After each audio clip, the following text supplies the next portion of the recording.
naraye ku marembo y'ijuru nabonye Imana n'amaso yanjye.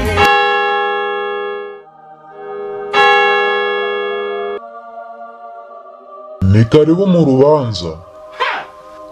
Tangira uvuga amazina yawe. Nitwa Mbonyicyambu Israel. Navukiye muri Kongo, Imurenge. Navukiye ahantu bita mu Ruhengeri. Ngibyo uri kurenzaho ntabwo bikenewe. Twakubajije amazina yonyine. Reka urubanza rutangire. Mbonyi, umva icyaha cya mbere ushinjwa.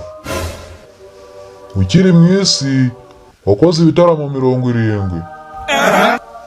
Ariko ibyinshi wabikoreye hanze y'igihugu cyawe kandi aricyo kibamo abanyabyaha benshi. Imitima yacu yari yuzuye agahinda kuko nta mutabazi twari. Ceceka, turabizi ko ufite ijwi ryiza, ariko ntabwo twagusabye kuririmba.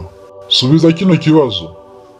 Kukiri mu isi wakoze ibitaramo 70 mu gihugu cy'u Rwanda, wabikoze kangahe? Nka gatatu. Gatatu konyine.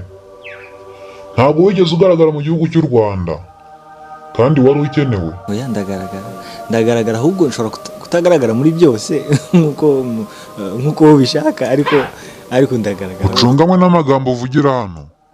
Ugomba kugaragaza discipline mpaka urubanza rurangiye. Cyane ntanabigize naba mfite ikibazo gikomeye. Nitabira ibitaramo ahantu henshi hatandukanye, no mu cyaro no mu ntara, mba ndiyo buri gihe. So ibitaramo ndabyitabira, ahubwo ngira ngo ibyo abantu bamenya ko twitabiriye ni bya bindi byamamajwe. Koko nibyo, ariko nubwo wabijyagamo nuko babaga bakwishyuye. Donc nubwo nkorera Imana ariko ngomba mu buzima busanzwe ngomba kubaho neza. Ko twakohereje gukorera Imana, twakohereje gukorera amafaranga. Si ngombwa ko ibitaramo byose twitabira ari ibitaramo biri byo kwishyuza by'amafaranga. Nitabira ibitaramo ahantu henshi hatandukanye, ariko cyane cyane mu ma eglise baradutumira, mu masande tukajya gutarama, tukajya kuririmba ubwoko bw'Imana. Dushingiye ku bimenyetso, icyo urakibabariwe. Icyaha cya kabiri, Imana yaremye abantu ibashyira ku isi ngo bororoke buzure isi. Icyaha ushinjwa ni uko ibyo ngibyo wabirenzeho ukanga gushaka umugore. Ntabwo bisekeje? Njyewe nkunda kwisekera ku bintu byose, niba wambaje ndaseka. Hano ntabwo bikenewe. Subiza, kubera iki wanze gushaka? Iwacu rero kuhava biragoye, ntabwo naha. Urumva ari ingingo yakurengera? Ubutunzi bukomeye mba numva mfite uruta ubundi ni Kristo, ni ukumenya Imana. Nicyo cyonyine mba mbona kindutira ibindi, kandi uko ndushaho cyane kumwegera ngenda mbona ndushaho kumumenya. Ibyo ntaho bihuriye. Kubera icyo utashatse? Pawulo yaravuze ngo ibintu byose turabyemerewe, ngo ariko byose ko bitugira umumaro. Ko njye ntabwo numva ko ari ngombwa. Siriti uri umukozi w'Imana, ni byiza kurinda umurimo w'Imana kuruta. Koko nibyo. Kubera ko witaye ku murimo w'Imana gusa, urababariwe. Aratwibuka adukiza amaboko.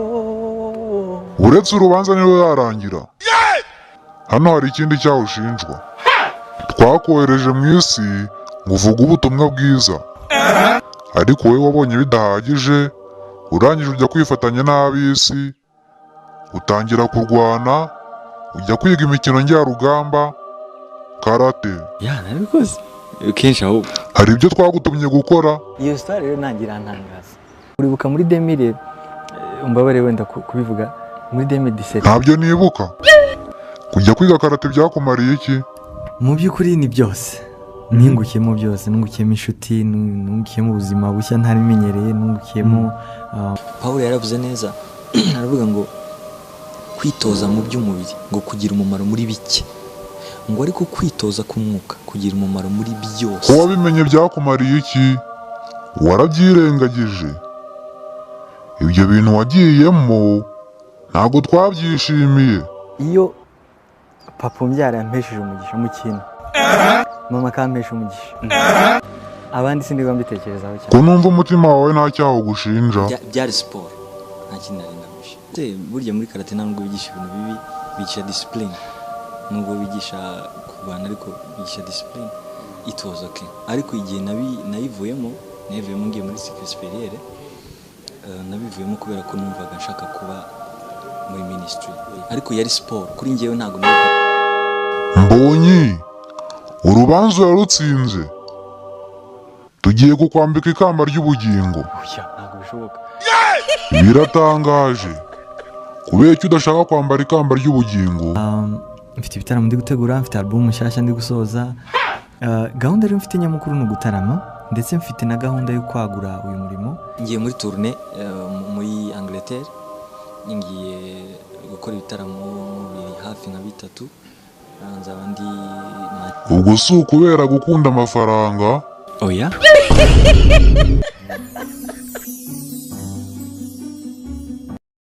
Basi sorry.